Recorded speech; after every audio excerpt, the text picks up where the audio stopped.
Juvenile justice act ఏం చెప్తుందంటే ఒక తప్పు చేసినటువంటి వ్యక్తి ఇక్కడ కేవలం దీన్ని ఉదాహరణగా మాత్రమే జ్యువెనైల్ జస్టిస్ అనేటువంటి సెక్షన్స్ ఇక్కడ తీసుకొచ్చి దాని ఆధారంగా ఈ కేసును వాళ్ళు తీసుకోవడం జరిగింది. ఇందులో చాలా స్పష్టంగా ఏం చెప్పారంటే జ్యువెనైల్ జస్టిస్ కేసులో ఎవరైనా ఒక తప్పు చేసినటువంటి వ్యక్తి ఎవరైతే ఉన్నారో అతని వయసును నిర్ధారించడానికి ప్రధానంగా చెప్పినటువంటి విషయాలు ఒకటి అతనికి సంబంధించినటువంటి ఎడ్యుకేషన్ సర్టిఫికేట్స్ని తీసుకొచ్చారు.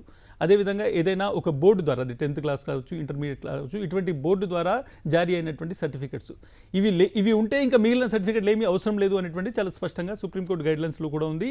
జ్యువెనైల్ జస్టిస్ యాక్ట్ కూడా ఇదే చెప్తుంది. ఈ నేపథ్యంలో చాలా స్పష్టంగా కోర్టు వారి ముందట ఇటు బాధితురాలికి సంబంధించినటువంటి ఎవరైతే పక్షం ఉన్నారో లాయర్లు ఉన్నారో వాళ్ళు తీసుకొచ్చి ఇవన్నీ కోర్టు ముందట పెట్టిన తర్వాత ఆమె మైనర్ అనేటువంటి విషయం స్పష్టమైంది. సో ప్రధానంగా ఏదైతే ఒక సెక్షన్ ఆధారంగా లేకుంటే ఒక మాట ఆధారంగా ఏదైతే బండి భగీరథకి సంబంధించి న్యాయవాదులు ముందు కోర్టు దగ్గరకు వచ్చారో అది పూర్తిగా కొంత వీగిపోయిందనేటువంటి విషయం చెప్పాలి. ఈ నేపథ్యంలో పూర్తిగా ఆమె మైనర్ అనేటువంటి విషయం క్లారిటీ అయింది. కోర్టు ముందు అది స్పష్టంగా తేలినటువంటి సందర్భం. ఇప్పుడు వాదనల సందర్భంగానే చెప్తాను, కోర్టు దీని మీద ఇప్పటివరకు జడ్జిమెంట్ ఇవ్వలేదు. వాదనల సందర్భంగా వాళ్ళు ఒక సీల్డ్ కవర్లో ఆమె వయసుకు సంబంధించినటువంటి ఆధారాలతో సహా కోర్టుకు ఒక నివేదికను సమర్పించడం జరిగింది. ఇంకొక ప్రధానమైనటువంటి అంశము ముఖ్యంగా బండి భగీరథ్ తనకు అనుకూలమైనటువంటి ఆర్గ్యుమెంట్స్ చేసినటువంటి నేపథ్యంలో కనిపించింది ఏంటి అనంటే, ఎందుకు మే 8వ తేదీన కొన్ని సెక్షన్స్ పెట్టారు, ఫిర్యాదు సమయంలో కొన్ని సెక్షన్స్ పెట్టారు, ఆ సెక్షన్స్ని తర్వాత ఎందుకు ఆల్టర్ చేశారు, ఎందుకు మార్చారు, కొత్త సెక్షన్లు ఎందుకు చేర్చారు, దీనిలో కుట్ర ఉంది అనేటువంటిది బండి భగీరథ్కు సంబంధించినటువంటి న్యాయవాది చేసినటువంటి ప్రధానమైనటువంటి ఆరోపణ. ముఖ్యంగా ఎప్పుడో జనవరిలో జరిగినటువంటి ఒక సంఘటనకు 3.5-4 నెలల తర్వాత ఒక పిటిషన్ వేశారు. ఆ పిటిషన్ వేసిన తర్వాత డిసెంబర్ 31 సందర్భంగా జరిగినటువంటి సంఘటన గురించి ఇక్కడ మనం మాట్లాడుతున్నాము.